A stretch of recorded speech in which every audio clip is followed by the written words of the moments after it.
Assalamualaikum warahmatullahi wabarakatuh. Bagaimana kabar Bu Niswah dan teman-teman? Semoga selalu dalam keadaan sehat ya. Di sini kami dari kelompok 3 akan mempresentasikan hasil diskusi dari kelompok kami mengenai artikel yang bertema tentang akuntansi perpajakan. Sebelumnya, perkenalkan anggota dari kelompok 3. Yang pertama saya sendiri, Thayyibatul Ulfah Sufyana Hidayah, NIM 038. Lalu teman saya Endah Ramawati NIM 035. Selanjutnya Sylvia NIM 044. Lalu Supriyani Panjaitan NIM 045.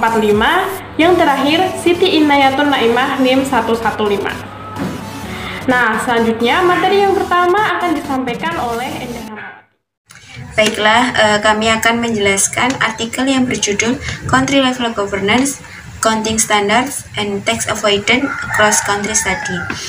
Sini ada abstrak, di mana abstraknya berisi tujuan yang menjelaskan tentang bagaimana tata kelola negara dan standar akuntansi dapat mempengaruhi penghindaran pajak. Terus ada metodologi, di mana dijelaskan populasi dalam penelitian ini pada perusahaan yang terdaftar di 36 negara. Ada finding, di mana findings ini adalah temuan yang berisi perusahaan yang tinggal di negara dengan tata kelola tingkat negara yang lebih kuat terlibat dalam penghindaran pajak yang lebih sedikit, dan perusahaan yang mengadopsi standar akuntansi internasional atau IFRS terlibat dalam penghindaran pajak yang lebih sedikit dibandingkan dengan menggunakan standar akuntansi lokal. Masih di abstrak, selanjutnya ada social implication atau social implikasinya. Ini diperuntukkan untuk membuat kebijakan, manajemen perusahaan, dan akademisi. Untuk pembuat kebijakan ini diperuntukkan bagaimana agar ada peningkatan efektivitas, terus meningkatkan kualitas peraturan, memperkuat penegakan hukum, mengendalikan korupsi. Terus ada yang buat manajemen perusahaan itu digunakan untuk meningkatkan kualitas akuntansi dan pengendalian dengan IFRS. Terus ada akademisi ini diperuntukkan sebagai literatur review. Terus di abstrak juga masih ada menjelaskan originality atau originalitas, di mana dalam penelitian ini studi pertama bagaimana tata kelola negara mempengaruhi terhadap penghindaran pajak di tingkat perusahaan. Terus dan studi pertama bagaimana tata kelola negara terhadap IFRS terhadap kegiatan penghindaran pajak. Selanjutnya yaitu introduction. Dalam artikel ini introduction-nya itu menjelaskan bahwa ada 3 alasan mengapa menggunakan pengaturan internasional, di mana ini ada hubungannya antara tata kelola negara, standar akuntansi, dan penghindaran pajak. Nah, alasannya ini ada 3. Yang pertama yaitu faktor-faktor terkait penghindaran pajak tidak hanya di negara-negara industri, tapi juga di negara berkembang. Terus yang kedua ada informasi dan tata kelola relevan dengan penghindaran pajak, dan yang ketiga ada tata kelola perusahaan terkait penghindaran pajak berupa keputusan yang dibuat manajemen. Selanjutnya ada literatur review. Literatur review dalam artikel ini ada 2. Yang pertama menjelaskan tentang tata kelola tingkat negara dan penghindaran pajak atau country level governance and tax avoidance, di mana menjelaskan pemerintah yang lemah di tingkat negara seperti pemerintah yang korupsi, kurangnya kepercayaan hukum, dan lemahnya penegakan aturan dan kebijakan berhubungan positif dengan manajemen laba. Terus yang kedua menjelaskan tentang standar akuntansi dan penghindaran pajak, accounting standard and tax avoidance, di mana menjelaskan adopsi IFRS mungkin juga mengubah informasi lingkungan perusahaan. Sejumlah studi tentang adopsi IFRS menunjukkan bahwa IFRS menunjukkan kualitas informasi akuntansi. Selanjutnya akan dijelaskan oleh teman saya, Inai. Selanjutnya, saya akan menjelaskan mengenai ukuran sampel.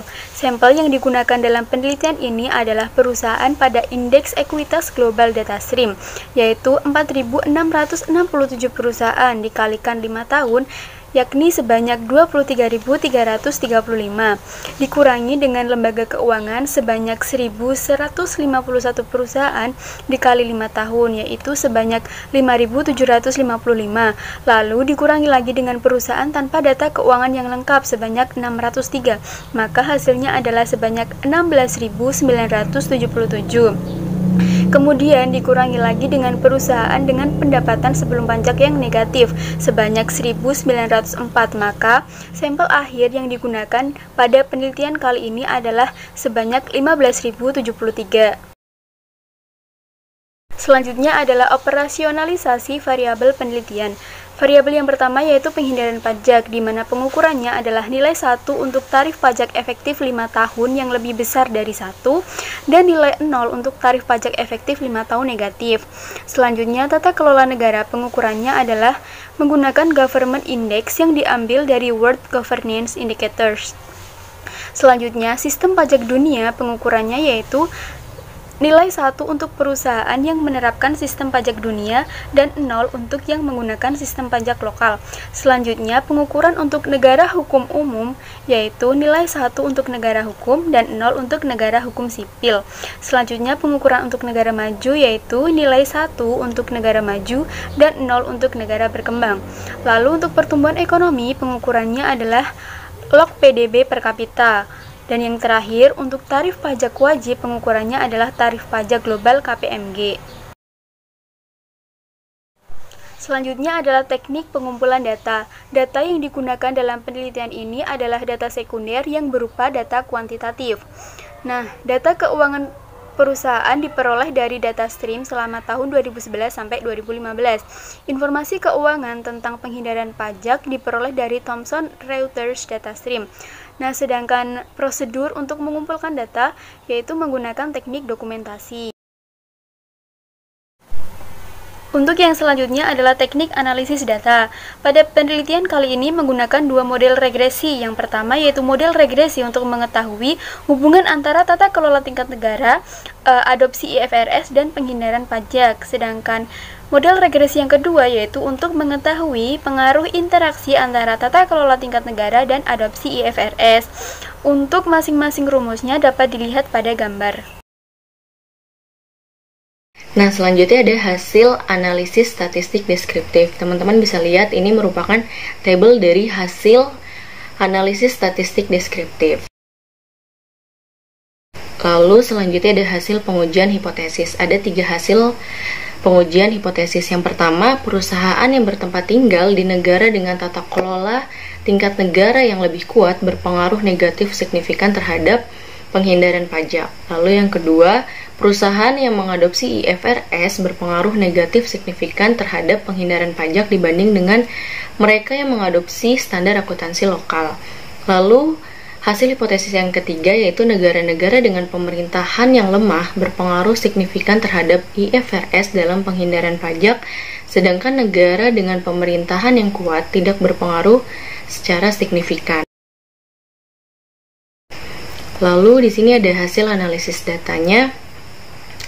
Di sini bisa kita lihat bahwa tata kelola negara menunjukkan hasil yang negatif signifikan terhadap penghindaran pajak.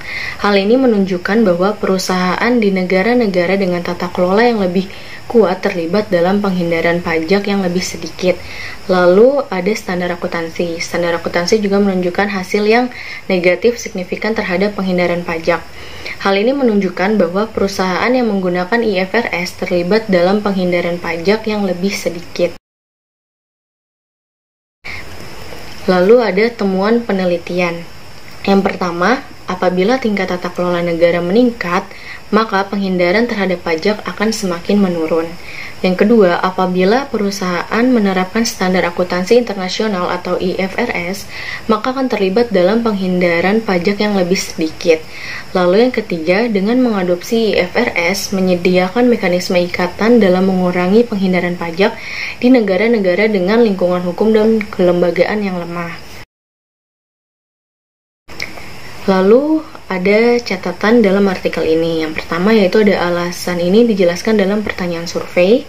Lalu yang kedua ada 4 negara yang tidak memiliki indeks ekuitas global pada data stream dibatalkan.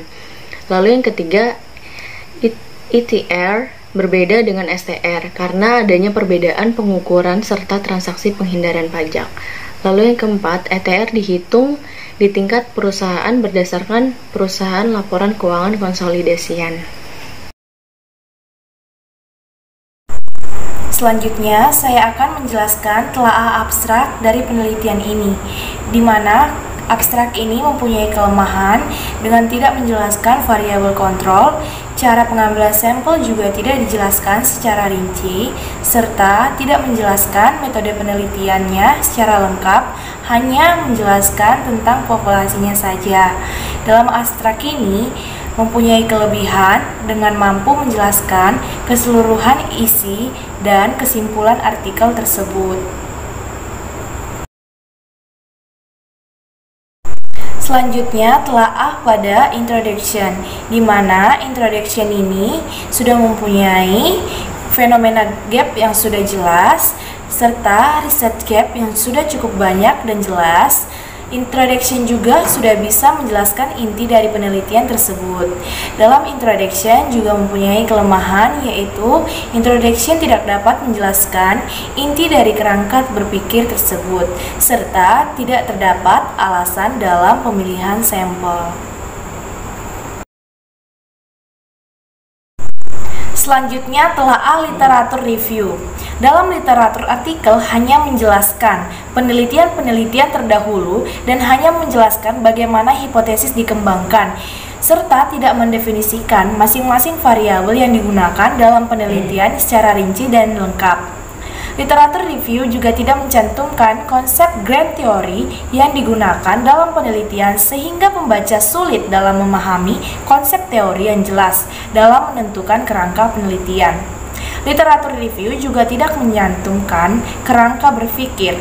Literatur review pada penjelasan hipotesis tidak menjelaskan cukup mengenai informasi dari hipotesis tersebut, tetapi kebanyakan menjelaskan penjelasan dari research gap-nya.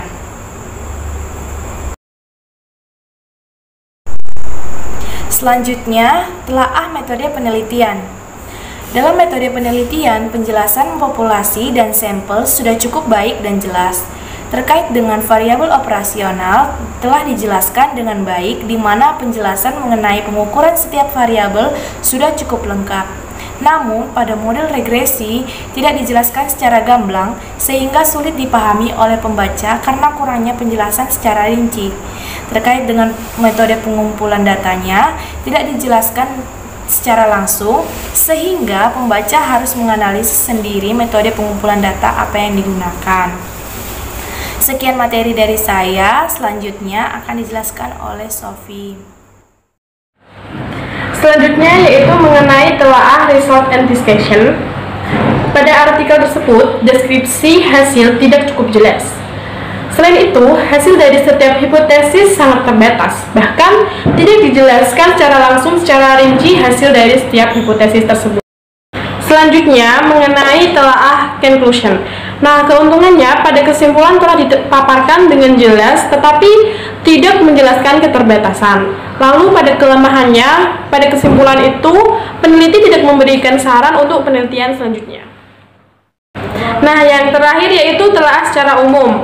Memiliki keuntungan, yang pertama artikel ini sudah cukup jelas. Dilihat dari hasil penelitiannya sangat mudah untuk dipahami oleh pembaca.